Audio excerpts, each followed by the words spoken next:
Bladen County is one of North Carolina's oldest counties. Only a few settlements dot the terrain, and the county is primarily rural. A substantial portion of the county is covered in wood and swampland. On the evening of December 29, 1953, a lady in Clarkton, a small town east of Bladenboro, contacted local law officials. She was shocked about what she had seen in her neighbor's yard.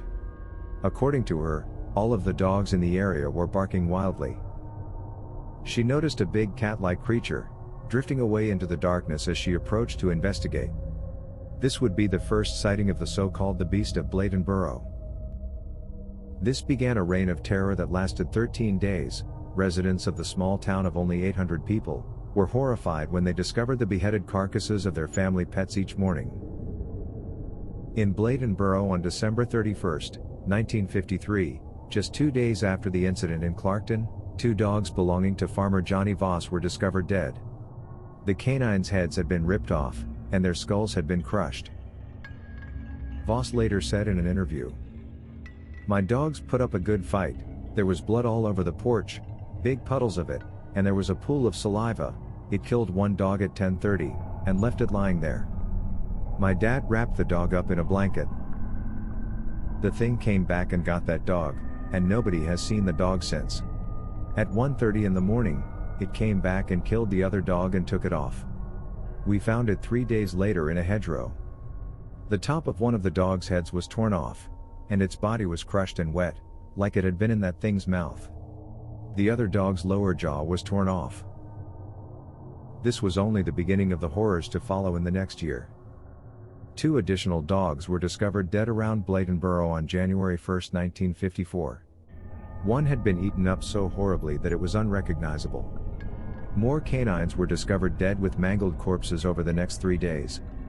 The local police were alarmed and demanded that one of the dogs be autopsied. When law enforcement read the autopsy results a few days later, they were totally shocked. According to the report, the dog's blood had been drained out of its body in a vampire-like fashion. The creature was described as being around 5 feet long, with bushy hair, a long tail, a big head with long fangs emerging from its mouth, pointed ears, and resembling a bear or panther by witnesses. It was described as brownish tabby in color with short hair on its back. Mrs. C.E. Kinlaw, a 21-year-old mother, stepped outdoors at 7:30 a.m. on January 6, 1954, and spotted the beast approaching towards her. She shouted and ran towards the door. Her husband rushed outside with a shotgun after seeing the beast's paw prints, which resembled those of a cat. According to a local farmer, 3 of his pigs, some of his cows, and 1 of his goats were also murdered by the unknown beast. All seemed to have had the blood sucked out of them and their skulls crushed. People also reported hearing strange noises that sounded like a cat, as well as a baby sobbing and a lady screaming. As further reports of sightings came in, a group of hunters set out to find the elusive beast. All they discovered were bear-like tracks with claws nearly 2 inches long. The creature's traces were buried deep in the mud, indicating to the hunters that it was a massive animal. Women and children were instructed to stay home for the rest of 1954, while men carefully went about their business, equipped with a firearm. Police Chief Roy Fors and his canines looked for the creature on the night of January 3, but the dogs supposedly refused to follow the track. The creature was subsequently hunted down by, as a local paper put it, a half-dozen courageous youngsters and their hounds on January 4, while Fors and 8 to 10 other policemen undertook their own search that night. Hunters from Wilmington drove to Bladenboro that evening to look for the beast, allegedly trailing it for 3 miles around the marsh. More than 500 people searched the forests and wetlands for the creature on the night of January 5. On January 6, almost 800 people gathered in the wetlands to search for the beast. Fors intended to use dogs as bait to entice the creature out, but this plan was never carried out. Officials also called off the hunt due to safety concerns. Another 800 to 1,000 individuals arrived on January 7 to chase the beast. The only hunters on the evening of the 8th were 4 fraternity brothers from the University of North Carolina in Chapel Hill.